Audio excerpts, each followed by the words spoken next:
First tonight, there is a network of agencies across our state that work tirelessly to rescue and find new homes for animals. Maine, in particular, has a reputation for doing this work exceptionally well. One of the organizations in this network is the Maine State Society for the Protection of Animals, or MSSPA.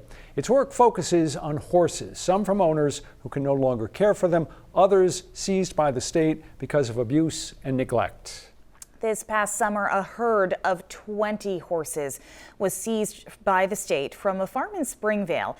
That was just the beginning of the story. 207's Peggy Kaiser and videographer Kirk Craddy were there the day of the seizure and have followed the story ever since and is here now with more. Hey, Peg. Well, Rob and Amanda, this really was an unprecedented effort for the team at the MSSPA. What goes into bringing a horse back to good health? How would these animals fare after enduring all sorts of health challenges? Over these last few months, we set out to track the progress of one horse in particular. We learned that the outcomes for these horses offer no guarantees. It was an overcast July afternoon when they arrived. Trailer after trailer,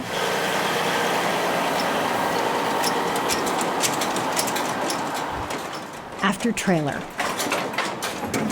20 horses that had been seized from a farm in Springvale, some of them close to death.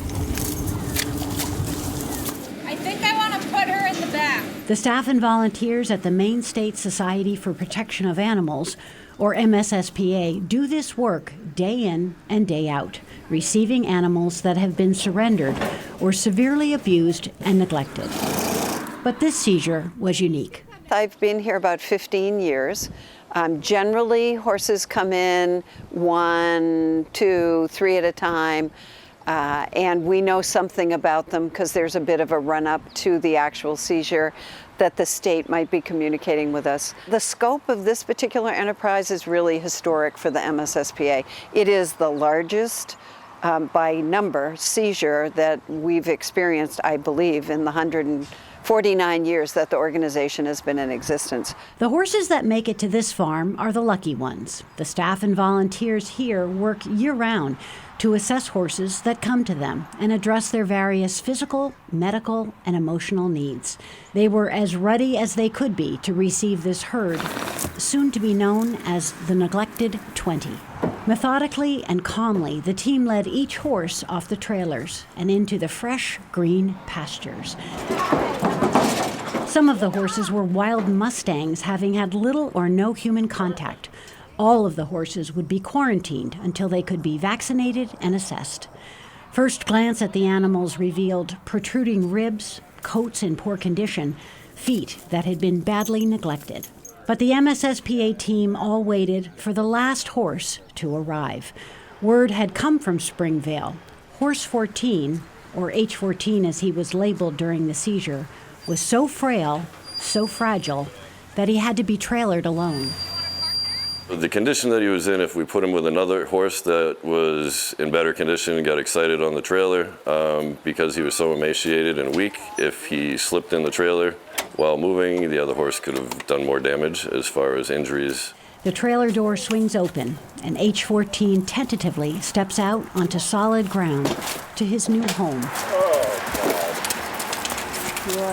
He's going right over here, Bob. A place ready to care for him, a place where he could heal.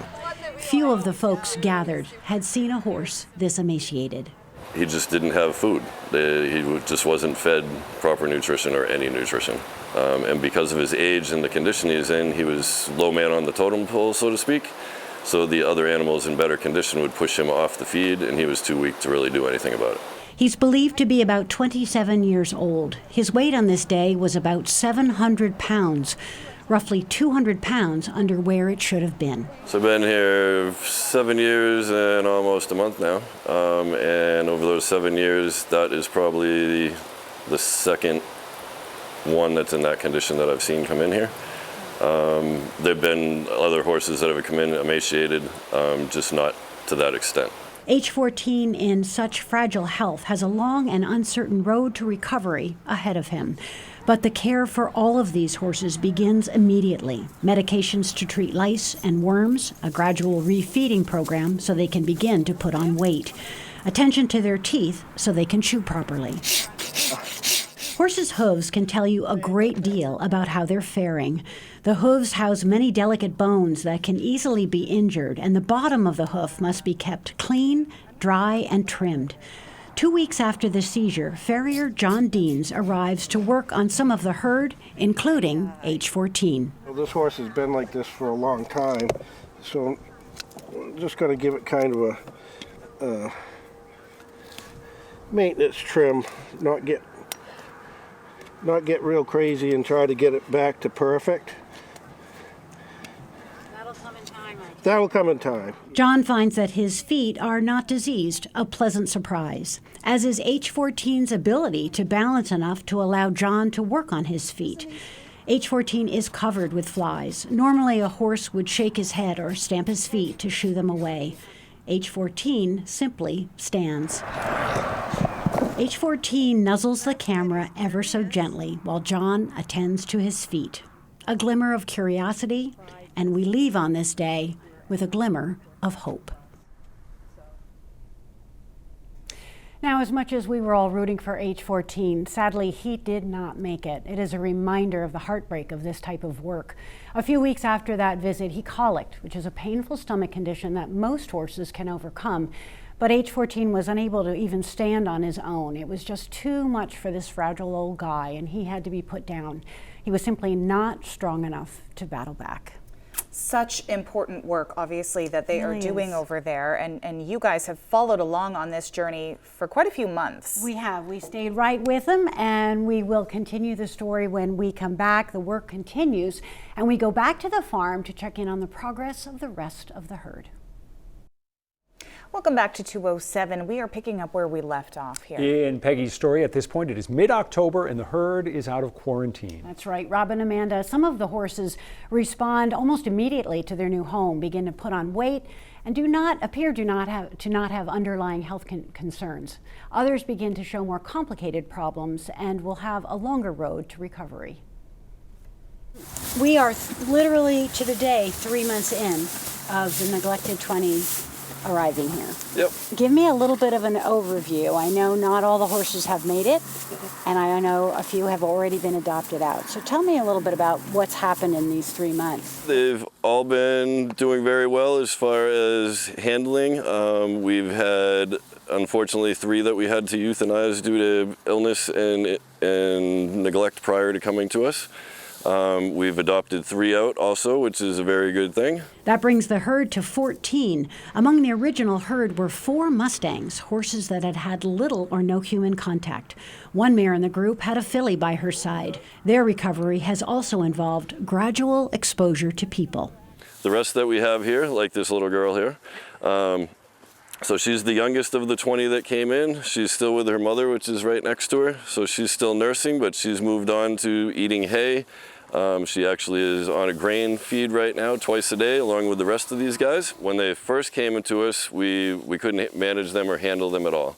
Where now we can halter them, we can lead them, we can have their feet done, do general basic groundwork and manners. And they're all standing here while you're standing here, which 3 months ago would not have been the case. It took probably a good solid month before we could actually really handle all these guys safely. The progress is slow, and the herd continues to improve. On this day when we visited, 3 horses were being worked and trained in the indoor arena in preparation for potential adopters who were coming to meet them. For others, adoption seems like a long way off. This is Moose, one of the horses who will have a longer, slower road to recovery. He has no muscle tone from poor nutrition, and his gait seems off.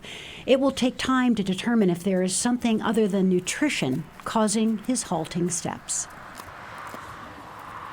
The work of the MSSPA is fueled by happy endings, the success stories of horses recovering and going to their new homes.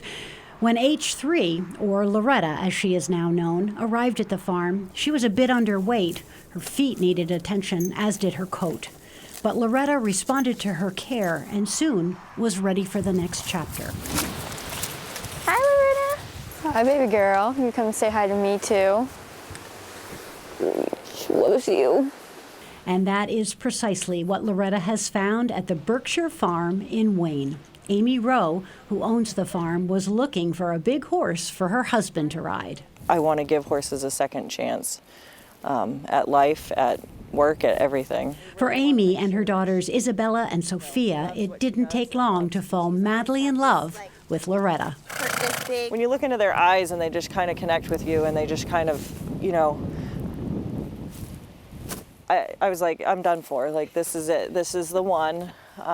You know, I absolutely loved her from the minute they brought me out to her. Loretta is the second horse that Amy has adopted from MSSPA. It can take about 1.5 years for a horse to really decompress and become themselves again and feel comfortable with the new situation they've arrived in. It takes time to rebuild trust. When you see the way that they come around and the way that they start interacting with you, Good girl. they almost are grateful. They have like a look in their eyes that is just undeniable. Like, they form this bond with you and this love for you because they know that you've given them a second chance. Amy has instilled this love for second chances into both of her daughters, who are also accomplished horsewomen. It feels like Yeah, that's exactly how it feels. Yeah.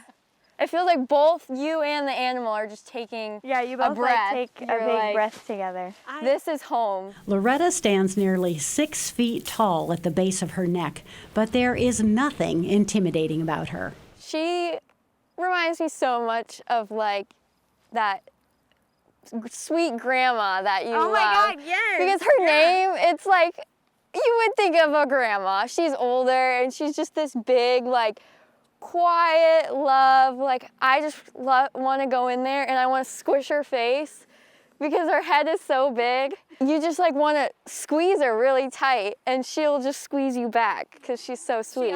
Even though, like, with all the hardship that she's endured, from the minute we went and met her, she's always been a love like this, and she makes us feel safe. Just her presence just makes us feel safe, and I think that's how we make her feel too. Or I'd like to think so. A gentle giant. Yeah, that's she for is. sure. She's family. I couldn't imagine our worlds, our family without her. She is truly special, and everybody that has come into contact with her since she's been here at the farm has been just completely in love with her. She's touched so many in just such a short amount of time. It's overwhelming.